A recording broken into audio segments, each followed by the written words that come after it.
6월 29일 옥자가 개봉했습니다. 저는 넷플릭스를 통해서 오늘 오후에 봤는데요. 아직 못 보신 분들은 넷플릭스 가입하셔서 보시는 것도 나쁘진 않을 것 같아요. 넷플릭스가 가입하고 나서 한 달이 무료래요.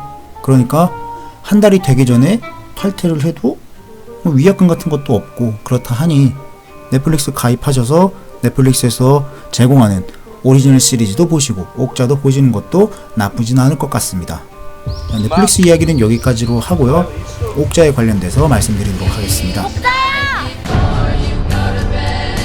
동네 옥자를 지키기 위해 옥자는 제 동생이며 이장원은 가족 사이입니다. 지금 옥자가 상당히 호불호가 많이 갈리고 있어요. 옥자 보고 난 뒤에 본 감독이 도대체 무슨 말을 하는 건지 모르겠다고 그러신 분들이 굉장히 많아요. 저도 역시 잘 모르겠었어요.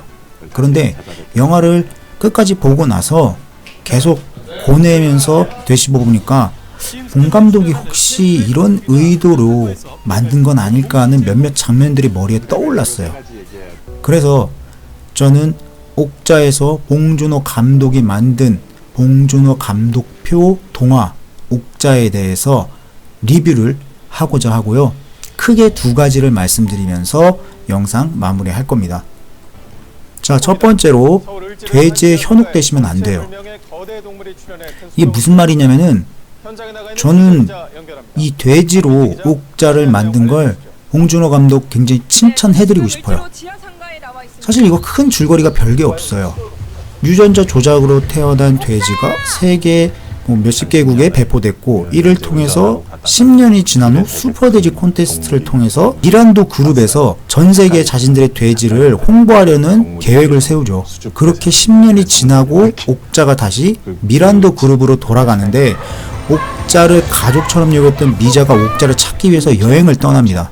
그러던 중 비밀 동물 보호단체 ALF를 만나고 미란도 그룹에서 행해지는 비인륜적 도축과 실험을 세상에 폭로하고자 하니까 미자한테 옥자를 통해서 도와달라고 부탁합니다. 우여곡절 끝에 미자하고 ALF가 옥자를 통해서 미란도 그룹의 민낯을 밝히는 미션을 수행한다. 여기까지가 영화의 중반부까지의 내용이에요. 정말 별게 없어요. 그런데 이런 영화를 보고도 관객이 도대체 이게 무슨 내용인지 몰라 하는 이유는 옥자가 돼지라서 그래요. 우리는 이 옥자를 제대로 보려면은 옥자 이퀄 돼지라는 공식을 깨야 돼요. 자, 그래서 제가 옥자를 다른 걸로 바꿔서 말씀드릴게요. 옥자를 강아지로 한번 봐보세요. 혹은 옥자를 사람이라고 생각을 한번 해보세요. 그러면은 나한테 다가오는 느낌이 확 달라져요. 옥자를 돼지로 보는 순간 이 영화는 산으로 가게 돼 있어요. 도대체 무슨 얘기를 하는지 몰라요. 그래서 봉준호 감독이 옥자를 돼지로 한 게 아닌가 하는 생각이 들어요. 왜냐면 여기에 강아지나 혹은 사람이나 넣으면은 메시지가 너무 확고해지거든요. 근데 돼지라는 걸 넣으면은 우리하고 약간 멀리 있는 가축이기도 하고, 하지만 우리가 가장 많이 먹는 가축이기도 하기 때문에 가까이 있지만 먼 동물이에요. 돼지를 가장 많이 먹긴 하지만 돼지를 내 옆에서 키우진 않아요. 사람들이 거의 대부분. 옥자를 돼지로 만들어 놓으면은 굉장히 낯설어지는 거죠. 그런데 만약에 옥자를 강아지나 혹은 개로 했다고 보세요. 그러면 메시지가 엄청나게 뚜렷해집니다. 강아지 도축에 관련된 영화라고 아예 못이 박혀버릴 위험이 있어요. 한국에는 보신탕이라는 문화가 있죠. 보신탕을 반대하는 분들이 굉장히 많은데 그 중에서 가장 많이 반대하는 이유 중 하나가 도축 시스템이잖아요.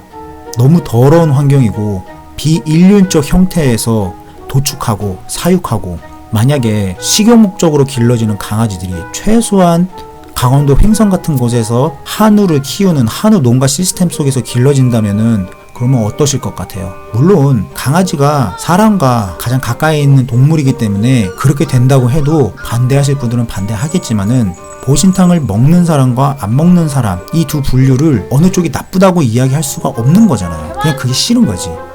이거는 채식주의자와 육식주의자의 싸움과 마찬가지인 거예요.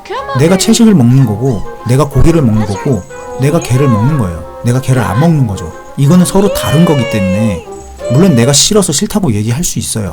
하지만 그거를 못 먹게 완전히 제거해버리기는 어렵다는 거죠. 그런데 우리가 욕하는 것들이 있어요. 푸아그라 같은 거. 그 음식을 만드는 형태가 굉장히 비인간적이잖아요. 비인륜적이고. 그러니까 동물들을 최소한, 이렇게 얘기하면 좀 이상하지만, 인권이라는 거를 보장시켜줘야 된다는 거죠. 그들이 가축으로서 가축처럼 살아갈 수 있는 최소한의 시스템을 마련하자라는 게 저는 여기 옥자에서 나오는 외부적인 메시지라고 저는 봤어요. 그런데 이렇게 낯설게 보게 하고 싶었던 이유는 저는 개인적으로 딜레마라는 걸 말하고 싶었었다라고 봐요. 그리고 세상에는 악당이라는 건 없다. 그런데 도덕과 윤리를 잊으면 당신이 악당이 될 수 있다라는 거를 말해주고 있는 영화가 아닌가 하는 생각이 들어요. 옥자에는 악당이 없어요. 옥자에는 딱히 악당이라고 말할 사람이 안 나옵니다. 저마다 자신의 생각과 사상을 세상에 전파하는 사람들이에요. 틸다 스윈튼이 연기한 루시 미란도 같은 경우에도 기아에 허덕이는 인류를 위해서 맛 좋고 생산력 높지만 먹이는 거의 먹지 않는 식용돼지를 생산해낸 거잖아요. 그리고 그 신념은 영화가 끝날 때까지 안 바뀌어요. 물론 여기는 하나 문제가 있었죠. 비인륜적인 실험과 도축을 자행했다는 거, 이거는 나쁜 부분이죠. ALF도 마찬가지예요. 육식 거부하지만 결국 그들은 채식을 해요. 동물이든 식물이든 살아있어요. 물론 ALF 팀원 중에 실버라는 사람은 아무것도 안 먹으려고 그래요. 그래서 막 죽어가잖아요. 힘이 없고. 인간은 잡식동물이기 때문에 균형 잡힌 식습관을 매우 중요하게 생각을 하고 그렇게 해야 되죠. 그렇기 때문에 육식도 먹어야 되고 채식도 먹어야 돼요. 어느 한쪽으로 기울어져서 먹게 되면은 사람한테 굉장히 안 좋은 영향이 오게 되죠. 그래서 옥자는 육식을 반대하는 영화가 아니에요. 소통과 이해의 부재가 낳는 참혹한 현장을 고발하는 영화라고 저는 말씀드리고 싶어요. 이런 상황 속에서 미자와 제이만 조금 다른 모습을 보여주긴 해요. 많은 분들이 말을 해요. 미자가 돼지는 살리려고 그러면서 왜 닭은 먹냐고. 지금 또 얘기하지만 봉준호 감독은 육식 반대를 말하는 영화를 만든 게 아니에요. 미자처럼 육식하라고 오히려 만든 영화라고 좀 말씀드리고 싶어요. 미자는 가축을 가축답게 키워요. 닭 잡아 먹었어요. 그죠? 그런데 미란도 그룹이 한 형태와는 완전히 달라요. 유전자 조작도 안 했죠. 불결한 위생 속에서 도축도 안 했어요. 최대한 방목하면서 가축 길렀죠. 강원도 그 산골에서. 그렇죠? 그리고 내가 육식을 통해서 에너지를 사용해야 할 때만 그 가축을 잡아먹었어요. 그렇기 때문에 옥자 속에서 비위생적이고 비도덕적이며 비윤리적인 도축을 당하는 돼지들하고 4대 보험 못 받고 일하면서 운전하는 김군하고 똑같이 바라보라는 게 바로 이 영화 속에 숨겨진 메시지라고 저는 봤습니다. 왜 그렇게 봐야 하냐면은 루시 미란도가 초반에 자기 아버지에 관련돼서 이야기하는 부분이 있어요. 그리고 그거를 영화가 진행되면서 한 번인가 두 번 정도 더 이야기를 하거든요. 루시 미란도의 아버지는 인간을 인간답게 바라본 사람이 아니에요. 그런 사람들 밑에서 일하는 김군, 그리고 우리들의 삶이 도축상에서 죽음을 바라보고 있는 유전자 조작으로 만들어진 돼지하고 다를 바가 뭐가 있냐고 말하는 영화라고 전 말씀드리고 싶어요. 루시 미란도가 보면은 그 경찰들이 미자를 잡아가는 장면이 있었어요. 거기서 굉장히 크게 분노를 해요. 그러면서 미자를 손님으로 맞이하고요. 그리고 미자를 미란도 그룹의 얼굴로 만들자라는 제안까지 해요. 그리고 이러한 모습은 물론 자신의 이득을 위해서 마케팅을 하는 부분이지만 어쨌든 기업은 자신의 이득을 취하는 그룹이기 때문에 이런 부분을 부정적으로 볼 수는 없죠. 하지만 그 행위 속에 인간을 인간답게 바라보느냐, 인간을 소모품처럼 바라보느냐, 가축처럼 바라보느냐, 이건 굉장히 큰 차이가 있는 거죠. 루시 미란도는 인간한테는 관대했어요. 하지만 돼지들한테는 관대하지 않았죠. 그래서 봉준호 감독이 말하는 겁니다. 미자처럼 가축 키워야 되는 거 아니냐고. 미자처럼 사람 대하는 게 맞지 않냐고. 그러면 영화 속에 사람을 사람답게 대한 인물이 있을까? 있어요. 제이예요. 우리는 아직 미자와 같은 사람들이에요. 그렇기 때문에 제이처럼 되려면은 어떻게 해야 되냐? 이것도 영화 속에서 이야기를 해줘요. 그거 뭐냐? 소통이에요. 전 그래서 통역은 신성하다.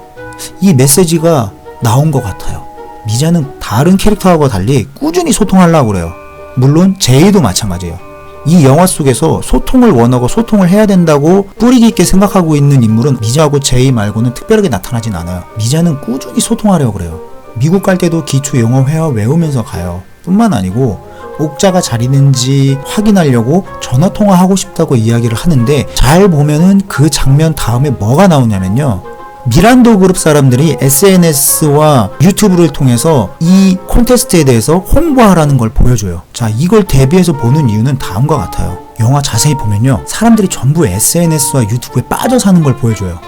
엄청나게 집착하는 걸 보여줘요. 돼지한테 쫓기는데 자기 자신 찍고 있는, 셀카 찍는 거, 그런 장면도 나오고요. 아까 전에 얘기했었던 SNS, 블로그, 유튜브 같은 데에다가 홍보자를 뿌리라는 이야기도 나와요. 물론 SNS도 대화도 모두 소통 가능해요. 그런데 저는 개인적으로 이걸 비율을 좀 따져보자 그러면은, 저는 대화의 비율은 5대5라고 봐요.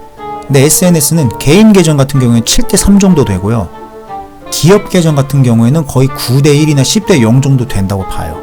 결국 SNS에 빠진 사람들은 자기가 가지고 있는 걸 남한테 보여주는 거지, 남하고 같이 대화하면서 커뮤니케이션 하는 건 아니라고 좀 보거든요. 그러니까 우리는 여기서 옥자를 볼 때 주목할 부분이, 나에게 자본을 주는, 내게 이로움을 주는 인간을 어떤 방식으로 바라봐야 하는가, 기업가가 자신과 함께 일하며 회사에 에너지를 주는 사람을 어떤 식으로 바라봐야 되는가에 대해서 묻고 있는 영화라고 전 말씀드리고 싶어요. 도축장에서 죽음을 기다리는 돼지처럼 대하고 있는지 그걸 한번 반성해봐라. 그리고 너는 도축장에서 죽음을 기다리는 돼지는 아니냐, 그런 걸 한번 생각해보라는 영화가 아닌가, 그런 생각을 가지게 됐었습니다. 그리고 그렇게 사람을 도축장에서 죽음을 기다리는 돼지처럼 굴면은 결정적인 순간에 김군처럼 그 사람이 널 배신할 것이다, 이런 메시지도 던지고 있는 건 아닌가 하는 생각이 들었습니다. 자, 끝으로 결론에서 미자 역시도 자본주의에 순응하는 모습을 보여줘요. 그런데 이거는 전 마지막에 아기 돼지 장면을 통해서 미자는 그런 사람들과는 좀 다른 부류라는 거를 말해주고 있는 건 아닌가, 이런 생각도 들었습니다. 그래서 옥자를 보실 때는 크게 두 가지. 첫 번째는 옥자를 돼지로 보지 말고 자신의 근처에 있는, 자기가 문제라고 생각하고 있는 어떤 매개체를 가져와서 대입시켜서 보면은, 그러면은 각자 느낌이 달라질 거고요. 그리고 두 번째로는 세상에 악당은 없지만 당신이 비인간적이고 비인륜적인 모습을 보여주면, 그러면 네가 악당이 될 수 있다. 그리고 네가 악당이 되면 결정적인 순간에 너의 옆에 있는 사람은 널 배신할 것이다. 그 얘기를 하고 있는 건 아닌가.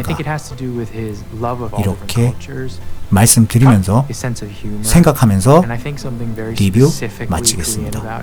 감사합니다.